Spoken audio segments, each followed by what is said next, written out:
BRS నేతలు అధికారం లేకుండా బతకలేకపోతున్నారని మంత్రి సీతక్క విమర్శిస్తే ఇంకా ప్రతిపక్షంలో ఉన్నట్లు కాంగ్రెస్ నేతలు వ్యవహరిస్తున్నారని కౌంటర్ ఇచ్చారు మాజీ మంత్రి కేటీఆర్.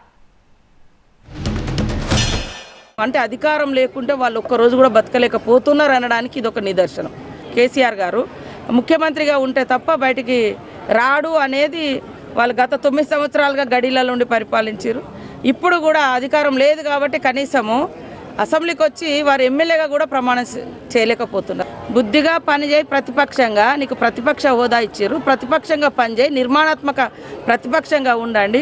ప్రజలు మీ ప్రతిపక్ష పాత్రను హర్షించినప్పుడు మీకు ఎప్పుడైనా అవకాశం వచ్చినప్పుడు స్ట్రేట్ ఫార్వర్డ్గా ప్రజాస్వామికయుతంగా రావాలి తప్ప దొడ్డిదారిన ప్రభుత్వాలను కూల్చే కుట్రలు మానుకోండి అని చెప్తున్నారు.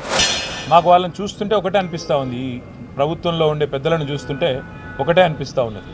వారు మాటి మాటికి మమ్మల్ని అంటూ ఉన్నారు, మీరు ఇంకా అధికారంలో ఉన్నట్టుగా భావిస్తున్నారు అంటున్నారు. కానీ వాస్తవం ఏంటంటే వాళ్ళు ఇంకా ప్రతిపక్షంలోనే ఉన్నామనుకుంటున్నారు, మేము అధికారంలో ఉన్నామనుకుంటున్నారు. అందుకే వాళ్ళు చూస్తే మీరు మా మీద ఆడిపోసుకుంటున్నారు. మీకు అధికారం ఇచ్చి 45-50 రోజులు అయ్యింది, మమ్మల్ని ఆడిపోసుకోవడం ఎందుకు, మమ్మల్ని తిట్టిపోసుకోవడం ఎందుకు? శాతనైతే మీరు ఇచ్చిన 420 హామీలు నెరవేర్చండి, శాతనైతే సేవ ఉంటే ప్రజలకు ఇచ్చిన హామీలు నెరవేర్చండి.